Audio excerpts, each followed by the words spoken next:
처음 직원들을 뽑을 때부터 아예 저는 네. 파격적으로 그 연봉부터 좀 그냥 일반적인 다른데 평균보다 약간 높은 게 아니라 아예 파격적으로 좀 높게 가고 싶은데 네. 이제 그랬을 때 이게 이제 크게 이제 두 가지 이제 방법을 제가 생각해 봤는데요. 처음부터 아예 파격적으로 갔을 때 장점은 아까 그 말씀하셨을 때 잘 웃는 직원을 처음부터 뽑으라고 하시는 것처럼 아예 좋은 직원들을 뽑을 수 있는 장점이 있는 반면에 수익 구조가 어떻게 될지도 모르는 상황에서 이 인건비 포지션이 너무 높아졌을 때 나중에 과연 감당할 수 있을까 하는 그런 리스크가 있고요. 이제 한 가지 방법을 또 생각하는 거는 어느 정도의 이제 그 레벨보다 높은 수준에서 결정한 뒤에 나중에 이제 그 어떤 경영 상황을 봐가면서 인상하는 것도 한 가지 방법이긴 한데 이랬을 때는 처음부터 기대하지 못한 어떤 그런 그 어떤 뭐랄까 베푸는 것이 효과가 더 큰데 약간씩 조금씩 올렸을 때는 그 기대보다 효과가 적지 않을까 하는 또 그런 장단점이 있는 것 같아서 좋은 의견 좀 부탁드리겠습니다. 네. 이번에 그 리더십 수업을 들으셨어야지 될 것 같은데 거기 이런 내용을 다 다루고 있죠. 제 얘기를 어떤 신혼부부 얘기를 해드릴게요. 이 신혼부부는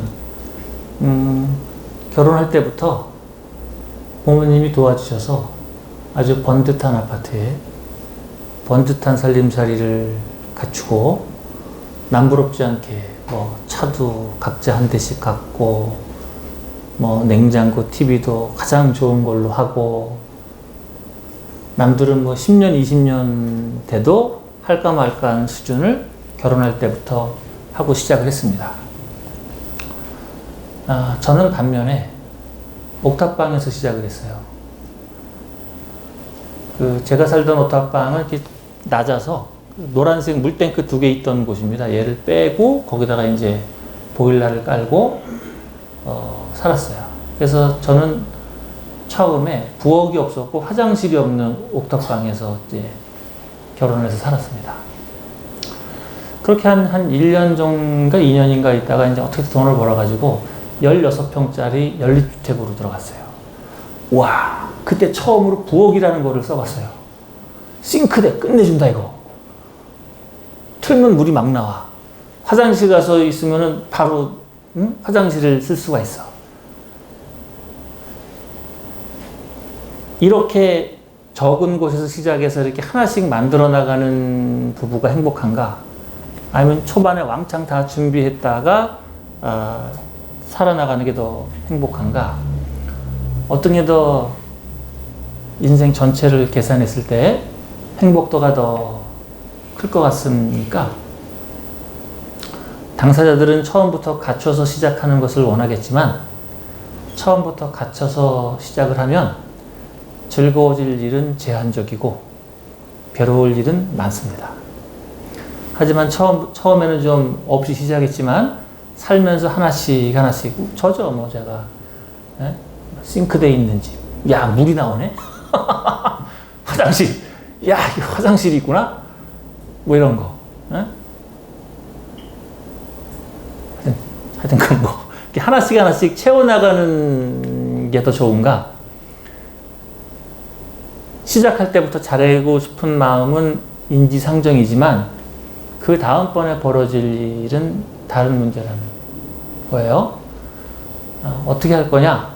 그거는 의사결정자의 몫인데 중요한 것은 처음에 의사결정한 것에 따른 그 다음번 책임을 져야 된다는 겁니다. 부처님의 가르침이 엄청 많은데 그 부처님의 가르침을 단 한마디로 표현하면은 인과예요.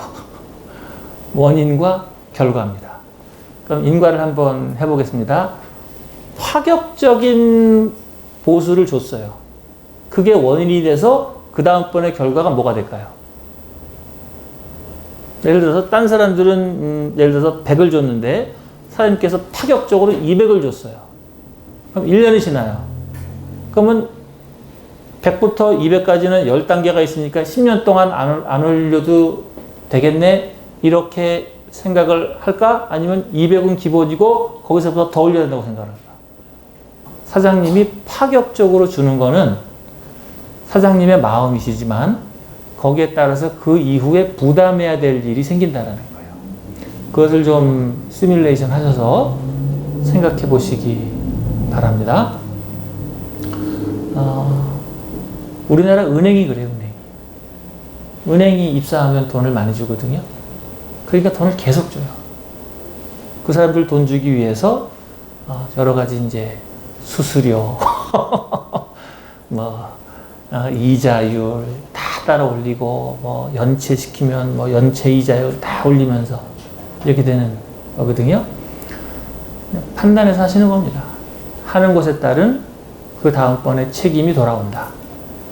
벗어날 재간이 없다. 두 번째, 사람은 그 앵커링이라는 효과를 가져가요.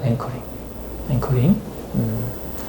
처음에 기준점이 되는 것을 기준점으로 삼고 올라가려고 합니다.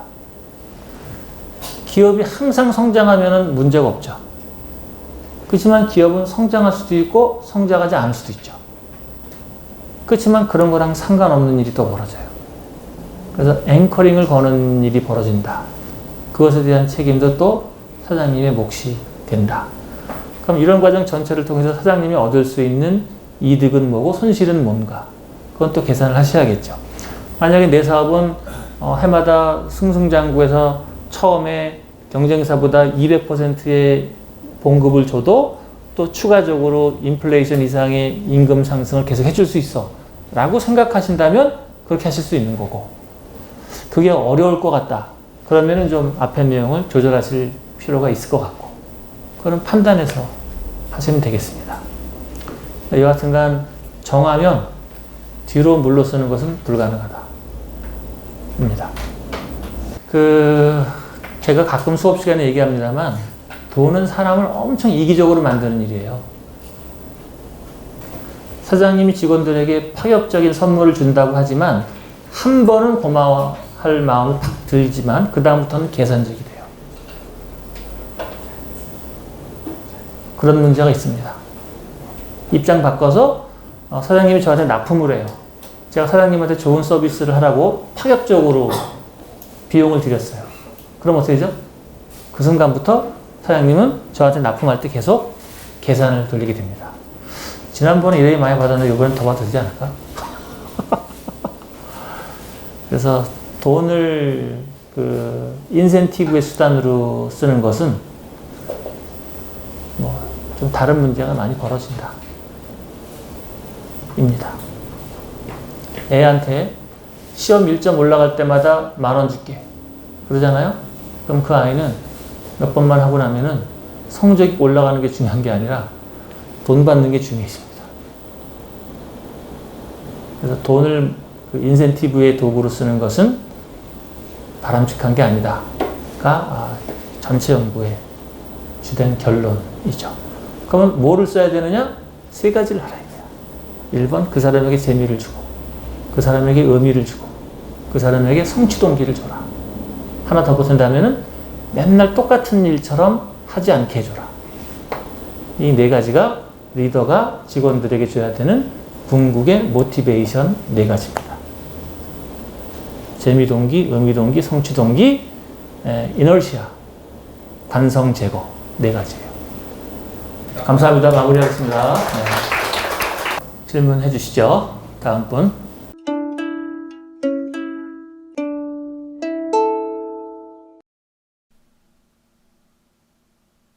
의사 선생님, 큰일 났습니다. 뭔가? 사업장이 숨을 쉬지 않습니다. 뭐라고? 선생님, 적자가 멈추지 않습니다. 매출 경색이야. 매출이 만큼 돈이 놀지 않아. 적자가 쌓이면 죽을 수도 있어. 그럴 수가? 그럼 전 어떻게 야산할 수 있죠? 중간계 캠퍼스. 중간계 캠퍼스. 중간계 캠퍼스.